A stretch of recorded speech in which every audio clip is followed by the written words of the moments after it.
महाराज जी अपने प्रेमियों को अपने नाम के रंग में रंगते हुए गांव गांव नगर नगर हर जगह घूम घूम करके उन्होंने नाम का डंका बजाते हुए अपना निज सत्संग का स्थान चुना चकोड़ी आश्रम, जहां पर प्रतिदिन सत्संग होता है।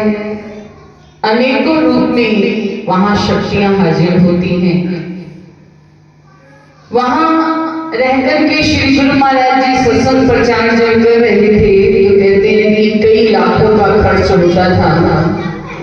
जितना भी सामान राशन का आता था, एक भक्त थे राधा कृष्ण खन्ना जी, उन्हीं की ही करियाने की दुकान थी, उनकी दुकान से सब सामान आता था।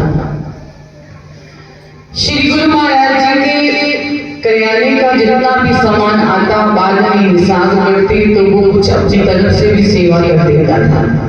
एक दिन श्री गुरु महाराज जी ने उसको बुलाया और कहा, बेटे आप दरबार के सच्चे मन से सेवा करते हो, हम चाहते हैं कि आप जो भी सेवा, क्योंकि श्री गुरु महाराज जी को पता था आने वाले समय में संगत बढ़ेगी और राशन का खर्च भी बढ़ेगा, इसीलिए उन्होंने एक निश्चित सेवा लगा दी कि आप सिर्फ 40वां हिस्सा अपनी कमाई का दरबार में भेज दिया करें।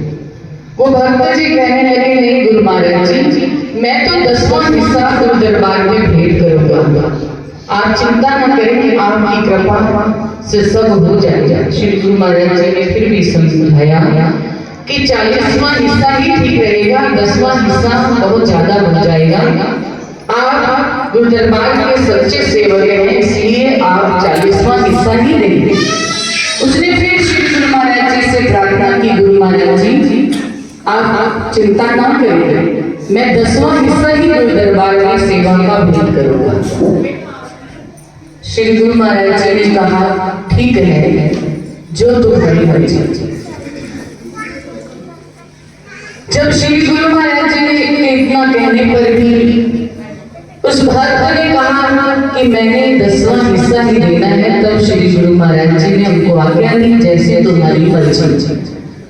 अब उसने एक बार कपास का व्यापार किया जिसमें उसे बहुत ज्यादा फायदा हुआ, और उधर गुरु दरबार की सेवा का भी समय आया, तो उसने जितना भी करियाना गया था उसमें जब हिसाब लगाया तो उसे 500 रुपए अपने हिसाब से और देने आए, क्योंकि काफी खर्च था।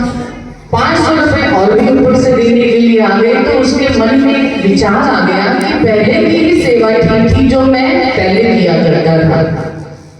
इतना विचार आते ही उसके मन में जब उसने दूसरी बार फिर कपास का व्यापार किया तो बहुत घाटा पड़ गया। जब घाटा पड़ा तो उसने अपने घर के गहने बेच करके उस घाटे को चुकाया।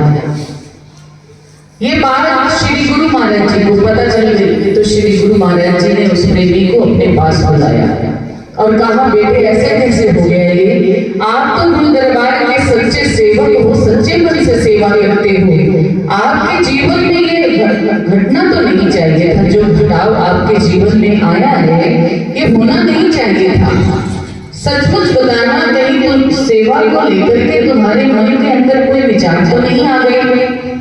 तो उसने श्री गुरु महाराज जी से क्षमा मांगते हुए कहा, महाराज जी इस बार जो करियाने का सामान आया उसमें 500 रुपए ज्यादा देने की वजह से मेरे मन में विचार आया कि पहले की भी सेवा ठीक थी। श्री गुरु महाराज जी कहने लगे, बेटे जब मैंने आपसे कहा था कि आप 40वां हिस्सा दें, आप ही जिद पर अड़े थे कि मैं 10वां हिस्सा दूंगा, जो चाहा वो आपने किया, लेकिन आपके मन का जो विचार आया, जो आपके मन में विचार था, उसकी वजह से आपकी कारोबार में घाटा पड़ा है। बाकी चिंता करने की आवश्यकता नहीं है, अपने मन को गुरु चरणों में जोड़ो और सच्चे मन से तन धन उनके अर्पण करके आप जीवन जियो, आपके जीवन में फिर कभी भी घाटा नहीं होगा। श्री गुरु महाराज जी का आशीर्वाद उसे मिला।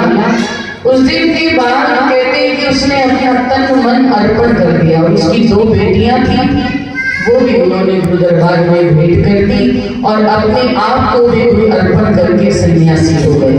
पूरा परिवार गुरु चरणों में अर्पण कर दिया और उसी दिन से गुरु दरबार की तन मन से सेवा करने लगे। और वही दी हुई दान में बेटियां श्री सतगुरु नगर के जो महामंडलेश्वर संत श्री रामानंद जी, संत श्री कृष्णानंद जी, जिनको जुगल जोड़ी सरकार कहते हैं, आगे चल करके वो इतने बड़े संत महापुरुष बने।